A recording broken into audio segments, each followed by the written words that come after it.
Hi, I'm Courtney, and this is Something Positive for Positive People with another Amy. Amy, what is your age, race, sex, and sexual preference? I'm 33. I was 26 when I was diagnosed with herpes, and actually I was diagnosed with herpes viral meningitis at that time, which kind of negates the idea that it's just a skin rash. I am white, and I prefer men, but I'm open-minded. Okay. And what is your career field and geographical location? I work in the transcription field from home, and I'm in New York State. Oh, okay. How do you like it? Uh, it's a really nice area to live, actually. Property taxes are going up, though. Oh, that sucks. Yeah, Are you from there or did you move there from somewhere else? you're trying to figure out my accent, but my I accent's am. from all over the place. Yeah, I tried so hard. Okay. So you're 33 years old Mhm. and you were diagnosed with herpes meningitis at the age of 26. So can you tell us a little bit about that? What is herpes meningitis? Well, when I first had my first outbreak, I thought that maybe it was just a regular skin rash. Some people say like it's like an ingrown hair, but in this case, it was definitely a rash, and nothing to me was visible. It felt like maybe a rubber band had worn through the fabric in my underwear or something. I thought, oh, let me go buy new underwear. But quickly it progressed to symptoms like a flu or like if I had had a hangover and I was throwing up. I was like, let me just sleep this off. And I did that for about 3 days, but I only felt worse every day. I stopped eating, and my boyfriend at the time who gave it to me took me to the hospital. I didn't want to go. I really didn't want the hospital bills or anything like that. Um, but they really quickly diagnosed me with herpes in the ER, and I was placed in a quarantine room and given a spinal tap to find out if I had meningitis because after 3 days, I was completely delusional. Everybody had to wear face masks because they didn't know if it was viral meningitis or if it was bacterial meningitis. Bacterial meningitis you can pass through the air. Um, they wouldn't even let me out of bed for 4 days. I had an alarm on the bed. Um, it was literally the most frightening experience of my life. And the doctors were talking to me and around me like I was already going to die for sure. They had never seen meningitis progress quite so quickly to a delusional state. And by the time my parents came to visit me in the hospital, I was just walking like an old person when after 4 days they let me out of bed and I was like clinging to my IV like I don't know what you call those things, like a little rolly IV thing, and Yeah. I couldn't even hold myself up all the way to get to the bathroom. I have no recollection of most of that experience because I was delusional, Hmm. and I don't remember the catheter, I don't remember the IV bags or anything like that. After 3 days, they figured out that it was definitely viral meningitis and not bacterial meningitis, so people were allowed to see me. Hmm. Um, and that was nice. No one had to wear face masks when they came in to see me anymore. But the thing was that the doctors did not believe at that time, 7 years ago, that herpes could cause meningitis. They tested me twice to make sure I didn't have AIDS. Hmm. So um, when I was recovering, that was what they kept asking me about. It was unsafe sex, AIDS, and I was like, no, I've never had sex with anybody who wasn't my boyfriend or anybody I didn't trust. I've never even cheated on anybody. And they there were only literally two people in the entire hospital who realized that meningitis could come from having herpes. And after they did some research, they found what they thought was the truth, which was that it'll only happen at the onset of herpes, which I discovered later was not true. Um, it took me another week home from work after I left the hospital on Valtrex, which was really expensive for me, 3 times a day just to get back to work. So it's definitely not just a skin condition. The way the virus apparently works is it embeds in your the base of your spine, which is why you can't just hack off the piece of skin that it's infecting, and it will always come back to that area like it's going on a little vacation, like lays dormant and then it comes back.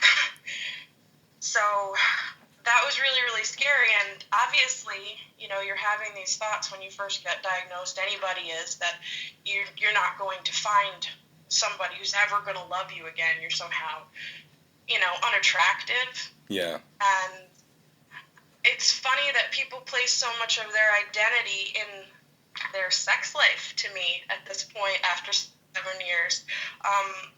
I thoroughly understand it, but it's funny to me because in the end, like, who's having sex when they're 90?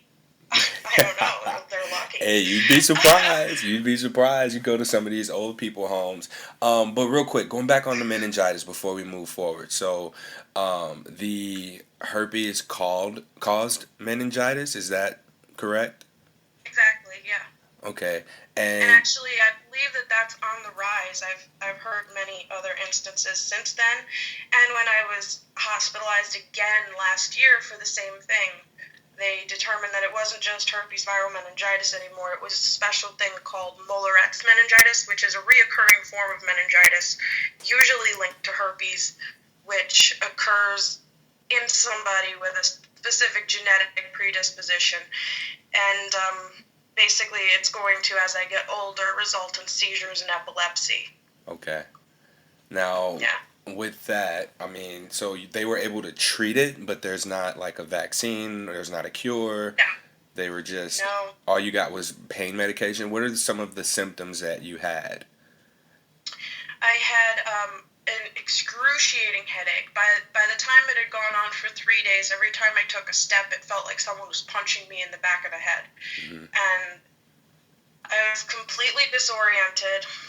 I couldn't eat. All I wanted to do was sleep. And basically just this general feeling of being fragile in your spine. The second time I had it, though, it just felt like there was a fever up and down my spine. Like when you say the second time, the second time, that was your second outbreak? No, it was my second bout with meningitis. Okay. I had outbreaks like all the time. Mm-hmm.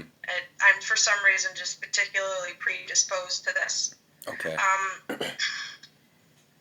The interesting thing that happened to me when I was in the hospital, though, was that I had these doctors walking around me, talking about me. I mean, one of them was so certain that I was going to die that he actually just told my stepfather, who wasn't even married to my mom at the time, he just said, yep, it's herpes. Like, we're going to give her some time and see what we can do. Right in front of me. And you heard this, right? HIPAA went out the window because they thought I was going to die. They were counseling to change power of attorney and everything. Wow. So this is happening and you're in the room. Are you kind of in and out, or are you at this point awake? What's happening? I was awake, but they just didn't think that I could understand what they were saying. And probably that was because of how out of it I seemed to be when I spoke. The funny thing was that when they were speaking about me in that way, I was like, no, like that's no, like I'm 26, I'm not dying, no. And I just had this complete rejection of everything that they said, to the point that I was just like, no, this isn't how my life goes. Right. I don't have herpes, no. I'm going to have kids, I'm going to have a family, I'm going to do this, no. It's just completely rejected everything, and actually that was probably one of the reasons I got better as quickly as I did once they figured out what it was. So unfortunately it's something I'm going to have to live with for the rest of my life, but that's one of the major reasons I'm doing this with you, is because I want people to know that it's not just like you can go ahead and not disclose to somebody and then sleep with them, because you never know what's going to happen. My daughter's father didn't think that this would happen. Mm-hmm. Nobody knew that this was going to happen. So did he My daughter's father actually felt so guilty that he took me on a cruise to the Bahamas and ended up giving me a daughter, even though he didn't want to have many more kids. Wow. So So wait, you one really, second. When am I you talking? you didn't know that he had herpes, he just when he No, he found didn't out tell you me. had it, he was like, "Oh shit." Yep. Okay. He knew all along too. He did his internet research, and I'm grateful to him that he did, because I was just literally going to sleep and die in my bed. Mhm. That's so nuts. I had no idea. Okay. And so when you found out, I mean, so you were more grateful than anything that he did know because he was the one who told you to go to the hospital and you got He not only told me to go to the hospital, he dragged me to the hospital. And uh, actually, the entire time I was in the hospital, even though I, in my heart, knew that he was responsible, he was also completely my hero. I would have been angry. Like seriously, that would have been my initial response. Like, "Urgh, you did this to me." But I guess it's all about mindset. And in this event, he quite possibly saved your life, even though he put you in that situation. But so you. No, of course, he put me in that situation, but he didn't realize what he was doing, Mhm. and he reacted the right way to save my life. So I can only look at it that way. Okay. And I'm glad that you choose to look at it that way because, I mean, I can be petty personally, and I know a lot of people would look at it, in a quite negative way as you did this to me, I hate you, blah, blah, blah. Whereas you choose to look at it in a more positive way as, all right, you saved my life, and we're going to move forward from here. So, on your deathbed, so to speak, you're rejecting all of what's being said by the doctors in the room around you, and you're clinging on to your life because you're not going to die there. You're going to have a daughter. What else is going through your mind? Well, basically, like, I was in a lot of pain, and it was hard to fathom that that could be the way my life ended.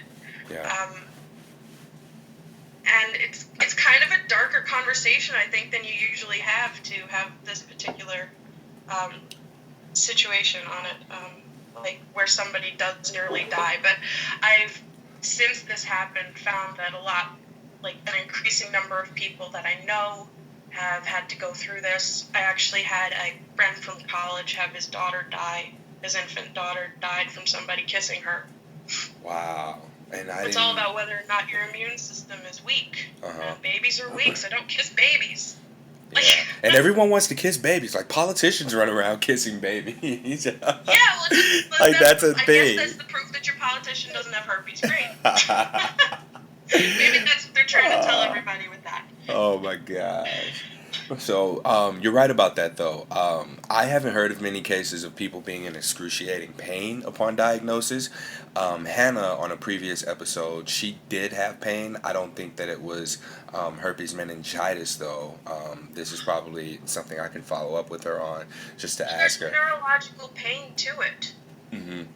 Because, like, for me, I mean, personally, when I had my outbreak, I had flu symptoms, there was visual evidence, and I was just like, I felt like I had a fever. I was hot and cold at the same time, sweating a little bit, and just felt like shit. So that was it. And then I went into the doctor, I got my medication, and, like, it was done with. So for this to be something that I thought that was the procedure until I spoke with you and found out no, that's not the case for everyone. Yeah, So pretty rare. yeah, I appreciate you sharing this as well. So what is the treatment for herpes meningitis? Did they just give you the valcyclovir and send you on about your They, business? every 8 hours in the hospital, I had an IV bag of valcyclovir. Yeah.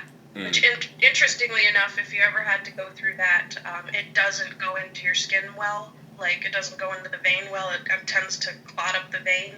So you end up, like, having to be stuck, like, 14 times in a week. It's Oh terrible. God, that's the worst, especially for someone who hates needles. Yep.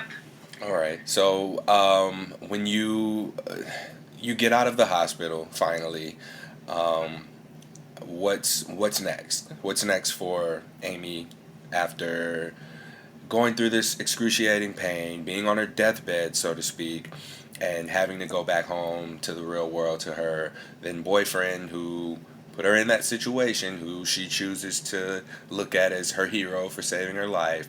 What's next for Amy? Well, 3 months later, I was pregnant with my daughter. Okay, congratulations. So it's like, Yes. was that a congratulations moment or was that an oh shit moment? Oh, I was so happy. Okay, good. She really did change my life in the way that children always change people's lives, and it Uh-huh. was really great. Um, in the end, it didn't end up working out with her father. Um, Anybody who's going to be concerned about whether or not they can have a baby with herpes, I would say you definitely need to have a C-section. Don't chance it. Yeah. I had a doctor tell me, like, well, if you really take your antivirals, you could probably do a vaginal birth. Like, this is some kind of, like, mecca that women want to do. And I'm like, no, you're cutting me open. You're cutting me open. That baby's never touching my vagina. No. All right, so that's another. So how was the pregnancy? Having herpes meningitis. Well, I didn't have meningitis at that time. Meningitis is just something that flares up. You have to kind of think of it like when you have an outbreak on the outside. I just have it on my brain. Oh, okay, okay. So, Yeah. that makes sense. Now, Hurts too. oh yeah, of course. Are they unable to treat that? I mean, it's the meningitis is on your brain. So how do you treat that? Do you just take pills for it, or do you have to get more IVs? Well, just like a lot of people, when they have an outbreak, you double down on your pills, and then you hope you don't have to go to the hospital. Usually, if I have the medication and everything ready to go, I'm ready to go. You know, it'll take a couple of days. I'll have a good night's sleep, and I'll be fine. Right. It's really not scary now that I know what I'm looking at. Yeah. So you were able to inform yourself and become educated and understand what's going on so that you can treat it accordingly. Is that accurate? Yeah, and actually, I know that a lot of people have a really hard time with the idea of disclosing to people. Mm-hmm. I think that that's a really good way to keep yourself lonely, frankly. Um, you don't get anywhere with people pushing them away, not letting them know you, period. So I never did that. I had a lot of friends that I ended up just telling, and I had a mixed bag of results with that. Um, you're always ultimately afraid of rejection. But if you're just telling your friend, oh, by the way, this, and it's a guy friend, and all of a sudden he's not talking to you, well, guess what? You just weeded somebody out, right? Yes, and I try and touch on that a little bit in every time or in every episode where I speak with someone is the people who aren't supposed to be in your life make their way out. And I look at herpes as kind of a gift in terms of being able to identify the type of people that I'm bringing in. I mean, it's Oh, a absolutely. very good filter mechanism for what a good person is or a genuine person. I don't want to say good person, but like before I had herpes, if a girl told me, she had herpes, if I had no intentions with her beyond sleeping with her, then I would have just been like, this isn't going to work.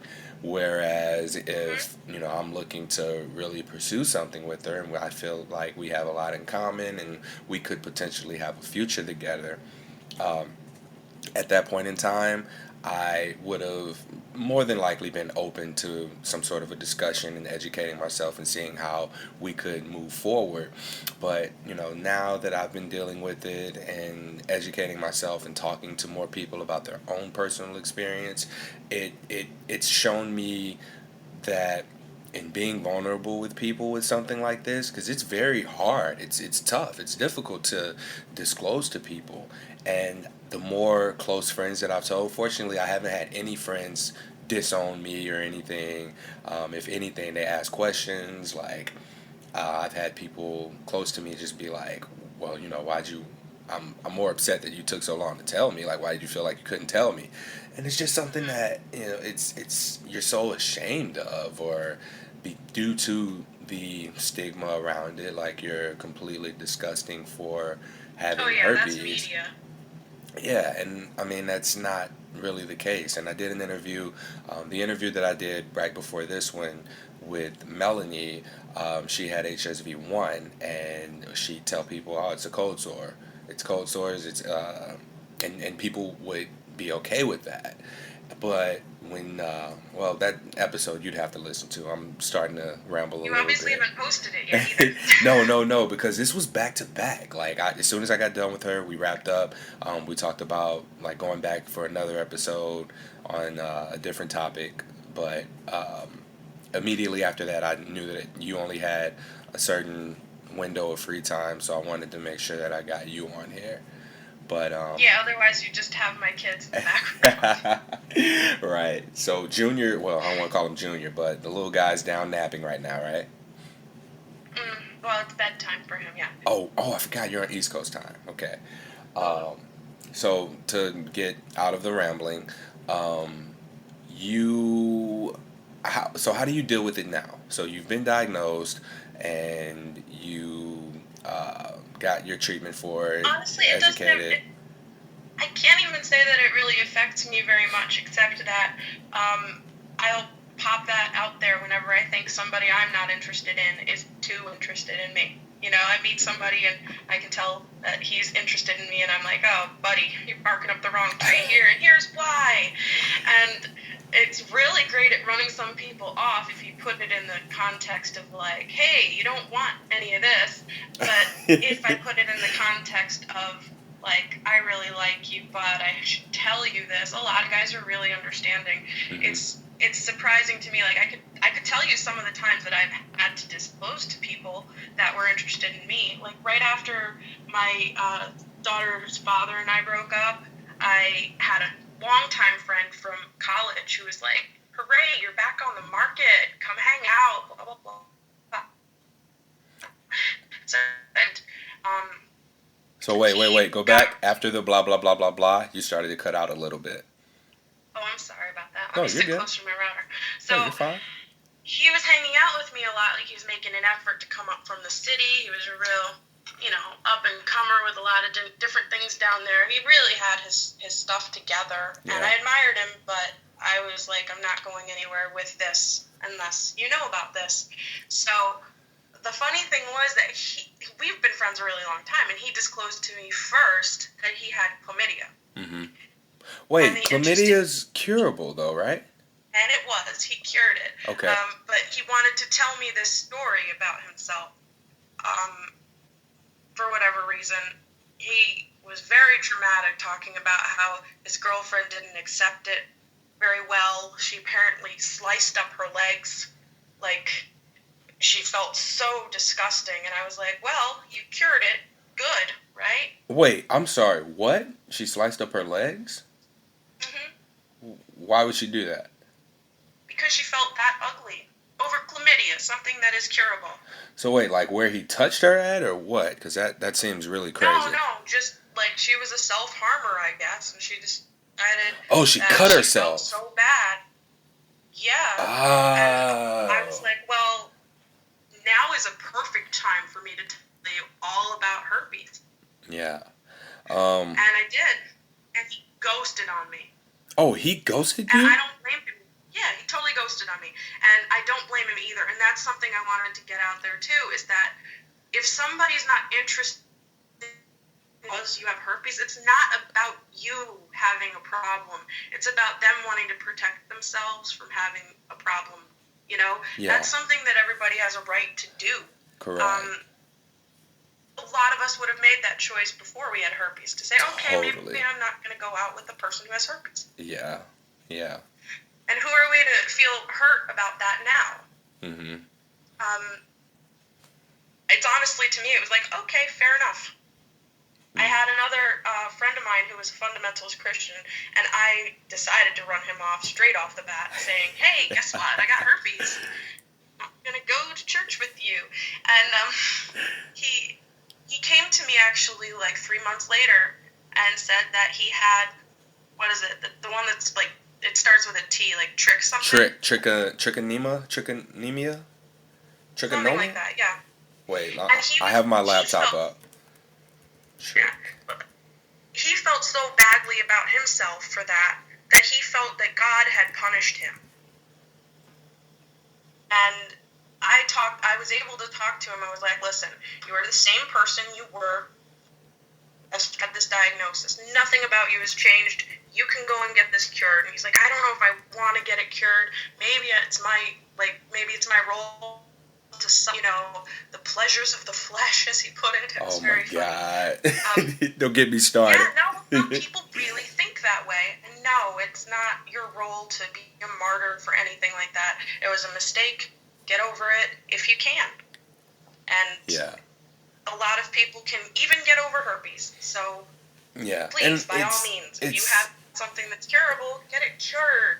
You're the same person. I'm the same person. I don't know. I hope that this was just a one-off thing with your friend, because, I mean, if herpes was curable, we wouldn't be having this conversation, and I'd be off doing whatever it is that I'm doing and vice versa.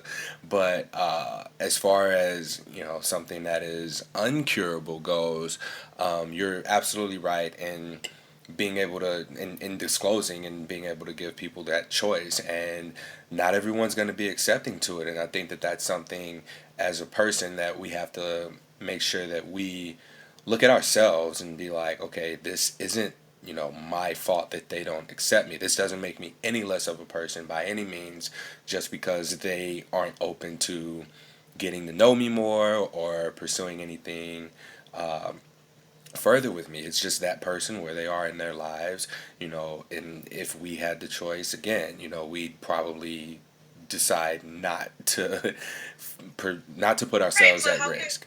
How can you take that onto yourself, like, oh, it's me? No, it's not you. Yeah. It's them, and they have every right to make that choice. And you're blessed if you find somebody who's willing to make the opposite choice, because they value you that much, Mm-hmm. They're not just thinking about whether or not your vagina's healthy.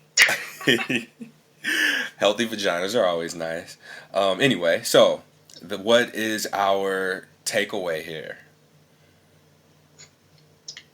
Well, basically, the reason I wanted to do this with you today is because I run into people like my ex who thought it wasn't a big deal to not disclose. And obviously for some people you can never, you're running a gamble, whether they'll get it in the first place, whether you're going to be stuck trying to give them a cruise to the Bahamas to atone for it, Like, you don't want to really buy the cow, so to speak. Then tell them.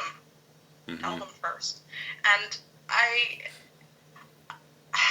don't know. It's just such a funny thing to me to look back on how much I feel like I've evolved since then. Since that person who would have thought, oh, that'll never happen to me, because no one ever thinks it's going to happen to them. I didn't. I didn't either. But if people have this STD, well, actually it's an STV, it's a virus, especially in the first 6 months or so, it's so hard to wrap your mind around making this a part of your new identity. And it's not a defining factor for anybody. It's not, no. And I mean, it's a thing. It's an extension of you. That's the way that I like to put it. It's not who you are. It doesn't define who you are. It's just an extension of yourself. Like, people have different things going on in their lives, and if it's something that they're committed to, or it's even committed to them, then if you want to be in that person's life, you also have to be able to accept these things. I know, like, the best analogy that I can come up with is like even having kids. A person whose lifestyle doesn't really mesh with being with a person who has kids, who's willing to work around that kind of a schedule, doesn't need to be in your life. And as far as having an STD, I mean, there's certain points in time, like if I'm dating someone who doesn't have an STD, then they have to be understanding of the fact that we can't be sexually involved at certain points. So, I mean, yeah, kids, STD, completely different things, but the same underlying thing is... there are a lot of things that are deal breakers for people. Yes. If this is a deal breaker for somebody, then that's fine. If it's not, great. I mean, there are a whole host of reasons somebody might decide that you're not for them. Maybe you don't have, enough money you're making at your job. Maybe you have kids and they wanted kids of their own and not to be a step parent, you know? There's just a ton across the board. Yeah. That And I don't see why this should really be any different, because I'm looking at it now after 7 years of thinking, you know, like, now I'm looking at it saying to myself, and I guess I always kind of did in the back of my head, no, that's not who I am. Who I am is the mother to my children. Who I am going to be is the person sitting there knitting for their grandkids. And that's your choice. And And people need to understand that they have a choice in what they identify or who they identify themselves to be. it's hard because a lot of people want to identify themselves and all that, and this is a real blow to somebody's ego like that. But you've got to think about other things about yourself that make you special than just what everybody else has, which is a freaking, you know, sex organ, I guess. I don't know. There's a lot more to me. Isn't there a lot more to you? Ooh. Wait, are you asking me that, or are you telling the audience to ask themselves that? Oh, everybody needs to ask themselves that. Oh, okay. Really? I mean, I could ask you in particular, but I don't know. I mean, You hey. want to answer? It's not your interview, is it? I was going to say, it's not about me. There is one thing that I did want to address, which is that fear, though, that people have. And I totally missed it while we were talking here. But I can tell you a really horrible story about somebody who thought she had herpes. She thought she had herpes. Oh, She was please. misdiagnosed. Please, go. And, Please. She was in an open relationship with her partner, who we later found out they'd actually gotten married, but they were keeping it a secret or something. And they were both friends of mine. She was just a gorgeous person inside and out, and she had like these kind of like hypnotic but playful eyes, you know, like everybody wanted to be close to her, and she still is exactly like that, I know now. Even though she had this, it was a scare, she didn't have it. But what her husband did after that scare was just awful, and it's probably what everybody's afraid is going to happen to them if they tell somebody. He went around to everybody she knew and said that she was a slut and that she had slept around with this guy, even though he decided that they could do that. Like, that was part of their relationship. She could go and have sex, and he could too. And all of a sudden, just because of herpes, she became this big slut. So he's telling me this, and he's just trashing her verbally, left and right. And it was probably my proudest moment. I just turned to him. I was like, listen, I have herpes. And what you're doing is ridiculous to this woman. She's beautiful. You married her for a reason. Maybe you're going to get a divorce now, but that's not why you're mad at her. That's all. Yeah. It was sad to see that happen, because he was... What was his reaction when you told him you had What was his herpes? What was his reaction to that? Oh, he was so apologetic. Oh. Because at the time, this was, you know, I had my daughter. I was just like, and anybody who knows me anyway is like, I'm basically Martha Stewart. I'm like cooking and cleaning and sewing and ridiculous. So you've been to jail? Just a really great catch, and I am a really great catch, but not for somebody who's going to be trash talking about herpes. All right, Miss Martha Stewart, you been to jail before? No. I'm just giving you shit. Oh, you gotta go to that. Like, I'm good. The good Martha Stewart. The good Martha Stewart. Yeah. Oh, well, man. Everybody likes to make their homes look like, you know. Yeah. All right, so leave us with your own positive note here. I mean, you do have children. You mentioned your daughter a lot. I don't think you mentioned your son at all. So you have 2 children. No. By the time I had him, I was really well adapted to it, and I can tell you how that happened, actually, because I did like his father, and his father was pursuing me really hard. Even though he knew you had herpes, correct? Well, he didn't know I had herpes, and I was like, he was one of the people I was the saddest to tell about it, because he didn't know me like my friends knew me. There wasn't anything to go on as far as that was concerned. He'd known me for like a month, and he was so sure that I was the one, you know? Yeah. And this is a really nice thing that I hope everybody has happened to them at some point. When I told him, he just took me by the hands and he said to me, a wise man told me that if she's easy, she's not worth it. And if she's worth it, she won't be easy. To sum that up, if it's easy, it's cheesy. Yeah, you can put it that way too, but I like the way he put it better.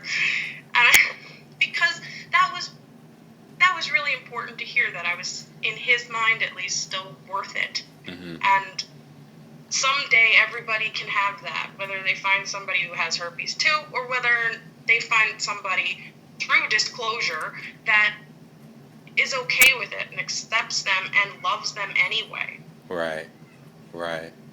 Wow, that's why it's so important. It is. You know, I don't think you'd ever really feel free of it until you get to that point where you're just like, this is a part of me. Yeah. So for someone who's been in your same situation, let's say, there's some 26-year-old young lady who was diagnosed with herpes meningitis, who's lying on her deathbed, and she's listening to this. What do you have to say to her? Oh my gosh, you've got like at least 7 more years. I don't know about the rest of my life, because we could all die tomorrow, but it could be a great 7 years, or it could be a great 60 years. I know I plan on living that long. I might be having epileptic seizures, but I'm still going to be knitting for my grandkids. Yeah, absolutely. So, I mean, is there anything you can do to... Wait, I have to interrupt you. Oh, I'm no. a terrible interrupter. Oh, I was just going to make you elaborate a little bit more. So, it sounds like that's what you're about to do. Go for it. Well, most of all, the most important thing is that to the people that are going to matter to you, who are worth having your affection, you're still going to be just as beautiful as you are, as you felt before you got it. It doesn't matter. Did you read that off of something? No, I'm just giving you staring shit. at my wall, actually. I know I'm beautiful. I know I have a happy life. Girl, you are. Oh, thank you. Inside and out. I think you cut out on that for me, but hopefully the recording got it. I said inside and out. You're a very beautiful person.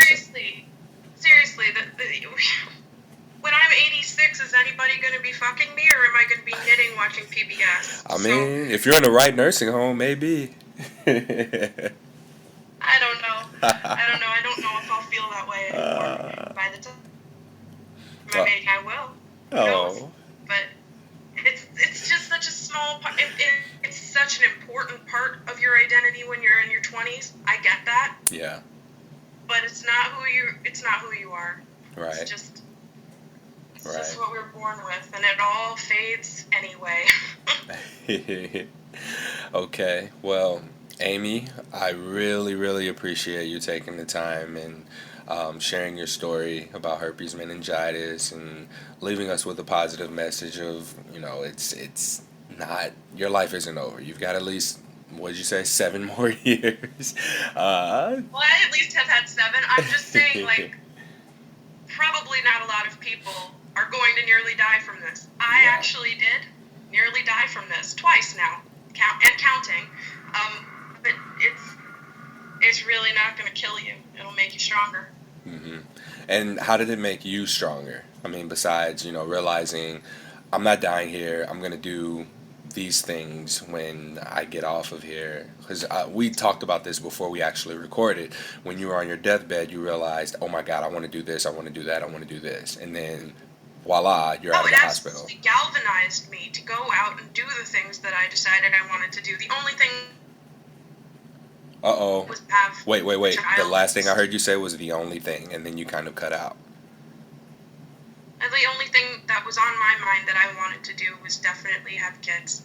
And whatever anybody wants to do is going to be different for each person. But it totally should make you turn around and say, well, maybe I'm not going to waste so much time worrying about how cute I am to this guy over here who obviously wasn't worth it. And maybe I will devote that time to something that I really care about, something that is for my whole life and not just for my 20s while I'm cute. All right. Now, so what's next for you? Well, I'm moving. We're going to actually be setting up a family farm. Nice. That's awesome. Look forward And to growing all kinds of things. is And this we're something, are you gonna like sell the homestead. stuff, or are you just gonna live on a farm, grow your own food, eat it, and live happily ever after? Well, I don't know. Nobody's happily ever after is guaranteed. I'll make of it what I can, but I'm going to definitely take a lot of pride in the work that I do, farming my vegetables and my transcripts, and maybe even, turn the sewing skill into something I can sell at the farm stand. Wow. It's a very small, silly little dream to some people, but I'm going to have so much There's joy out of no it. such thing as a small dream, big dream. We have dreams and then we make them whatever they're gonna be. So Oh, thank you for that. it's good that you have some sort of a vision, because not a lot of people have that. Not a lot of people are blessed with the ability to, first off, see what it is that they want, or take the time to even think about that, and then let alone be able to pursue it. So kudos to you for that. Seriously, Amy. Well, how about this for your listeners, too? Just instead of thinking about how this has sort of ruined you and what you're living now, think about what's really going to make you happy, not just today or for the next year or so, but for the rest of your life, and then go after that. Hmm. Look at you being all motivational speaker. You went from, so before, when we were doing the sample recordings to make sure the sound quality was all right, you were like stuttering. I'm nervous. I don't know. And now I was nervous, you're and all. actually, what changed my mind about being nervous is that now I don't ever have to have the talk again. I can just go and press play for somebody and sit there and look at them. Oh, that's funny. Like, just watch their reactions, and when their jaw drops when they hear you have herpes, and they're just like, what? But no, seriously, I do appreciate you taking the time to share your story and being able to give something positive to our listeners here. And it's not my show. I appreciate you saying my listeners, but seriously, it's not about me by any means. Like, you do most of the talking. Anyone I interview does most of the talking, and I'm really here to just kind of guide the conversation more than anything. Which I appreciate, because my mind wanders even now. At 33, my mind is already wandering. We did. I guess I have a very good reason for that. We wandered a few times, but that's what the show's about. I mean, it's I want it to be as natural and genuine as possible, and with minimal edit. So there's going to be some stuff in here that you guys are hearing that I probably could have gone back and edited. It doesn't matter. It just doesn't matter as long as the point gets across. I think that what you're doing right now is reaching so many different people. I mean, on a one-to-one basis, I can talk to any of my friends who've had this problem. I've kind of been doing this for a while. Yeah. But what you're doing is just genuinely inspiring, and I appreciate it. Thank you. I appreciate that. Hey, we up to 200 views on YouTube now, so I mean, y'all better watch out. You better catch me now while I'm available. But no, seriously, I'm on Twitter and Instagram at H on my chest, the letter H on my chest. There's no underscores, there's no hyphens, there's no special characters or anything. Please follow me on Instagram and Twitter for updates on new shows. I post like little things from feedback from people. I've gotten some messages from people who've listened to the last few episodes. I just kind of post those there and hashtag it so that somehow people can come across the show. I decided against sharing it on my own personal social media, at least for now, until the right time approaches for me to have to do so. But I do share it in the H communities I'm involved with. I share it with friends. If I end up disclosing to someone new who doesn't have it, I direct them to this as well. So if you listen and you have someone you may want to disclose to, or you have a friend who would be interested in sharing their story, or who can relate to any of the stories that are on the podcast, YouTube channel, something positive for positive people, please, please, please share this with them. I'm looking for, anyone who has comments on how we can make this show better. If there's something that you specifically want to hear about, or if you want to share your story, I can be contacted also at CourtneyWBrame@gmail.com. That's You COU. should spell your last name. Oh, I am. Hey, well, look at you interrupting. Oh, you went from, oh, I don't know, to, oh, yeah, do this, do this. You're so demanding. It's just Courtney, CourtneyWBram as in Mary, at gmail.com. So that's CourtneyWBrame@gmail.com. So I look forward to hearing from you guys, and please, please, please share this with your local communities and anyone you think can benefit or relate to any of the stories that are shared. And this is probably the easiest thing to find, as long as I make sure to put the correct tag when I post it on YouTube. It's just something positive for positive people. And I have this episode and a couple more that I need to upload once the guests approve. So keep checking in with the YouTube channel. Subscribe, like, comment, and share. Thank you guys so much for supporting me and the guests that we have on here, making us feel comfortable. I'm bad with this outro thing. I really need to work on this. So Amy, just say bye if you want. Bye. That's it? Like, that's your bye? You don't have any, like, cool Well, you things to took say? all the time talking. This is not time. This is still running. We're at 2,763 seconds. Oh, okay. So, Well, I mean, I really appreciate you having me on the show. I love what you're doing. I think it's really, really important. It's very brave to do it on a large scale like this, but it's that much more important because you're doing it. So thank you. I have really enjoyed getting to share this with you. Thank you. And I don't mean that I shared herpes with him personally. That was not me. That's good. That's good. I'm leaving that in there, too. All right. I'm going to let you end it then. All right. Peace heaps.